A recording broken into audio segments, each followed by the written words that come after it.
মধ্যপ্রাচ্যের ভূ রাজনীতিতে প্রতিনিয়ত তৈরি হচ্ছে নতুন নতুন সমীকরণ।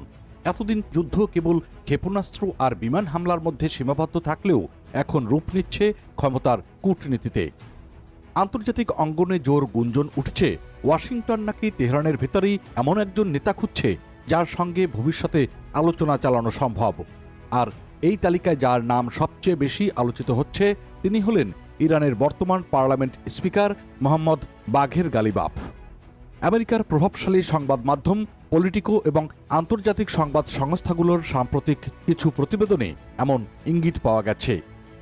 হোয়াইট হাউসের নীতি নির্ধারকদের একাংশ মনে করছে মধ্যপ্রাচ্যে দীর্ঘমেয়াদী শান্তি ও স্থিতিশীলতা ফেরাতে হলে গালিবাফ একজন কার্যকর অংশীদার হতে পারেন এবং সামরিক ও রাজনৈতিক অভিজ্ঞতার এক বিরল সংমিশ্রণ রয়েছে তার মধ্যে। তিনি অতীতে তেহরানের মেয়র ছিলেন এবং ইরানের বিপ্লবী গার্ড কর্পসের বিমান বাহিনীর প্রধান হিসেবেও দায়িত্ব পালন করেছেন। ফলে ইরানের কট্টরপন্থী এবং সংস্কারবাদী উভয় পক্ষের কাছেই তার গ্রহণযোগ্যতা রয়েছে। মার্কিন প্রশাসন তাকে এমন একজন নেতা হিসেবে দেখছেন যিনি ইরানি ব্যবস্থার ভেতর থেকেই সংস্কার আনতে সক্ষম।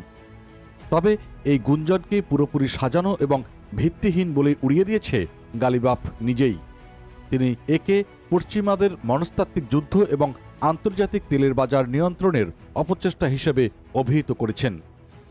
গালিবাফ স্পষ্ট ভাষায় জানিয়ে দিয়েছেন আমেরিকা ও ইসরায়েল ইরানের মানুষের চিরশত্রু এবং জাতীয় ঐক্য নষ্ট করতেই এই ধরনের গুজব ছড়াচ্ছে। অন্যদিকে ইসরায়েলও এই বিষয়ে বেশ সতর্ক অবস্থান নিয়েছে। তেল আবিব স্পষ্ট করে দিয়েছে যে বর্তমান ইরানি প্রশাসনের সঙ্গে যুক্ত কাউকেই তারা ছাড় দিতে রাজি নয়।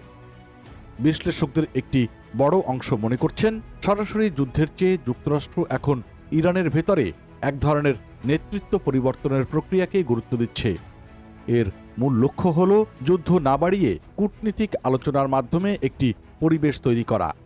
তবে গালিবাফের মতো একজন কট্টরপন্থী নেতা শেষ পর্যন্ত ওয়াশিংটনের স্বার্থ কতটা রক্ষা করবেন তা নিয়ে খোদ মার্কিন প্রতিরক্ষা বিশেষজ্ঞদের মধ্যেই যথেষ্ট সন্দেহ রয়েছে। পুরো বিষয়টি নিয়ে এখনও এক ধরনের ধোঁয়াশা রয়েছে। তুরস্ক বা মিশরের মতো বন্ধু রাষ্ট্রগুলোর মাধ্যমে পর্দার আড়ালে কোনো আলোচনা চলছে কিনা তা নিয়েও জল্পনা কল্পনা থামছে না। মধ্যপ্রাচ্যের এই জটিল দাবার ছকে শেষ পর্যন্ত কার চাল সফল হবে তা সময়ই বলে দেবে। তবে এটি স্পষ্ট যে শত্রুতার খোলস থেকে বেরিয়ে আলোচনার টেবিল খোঁজার এই চেষ্টা পুরো অঞ্চলের ভবিষ্যতের মানচিত্র বদলে দিতে পারে।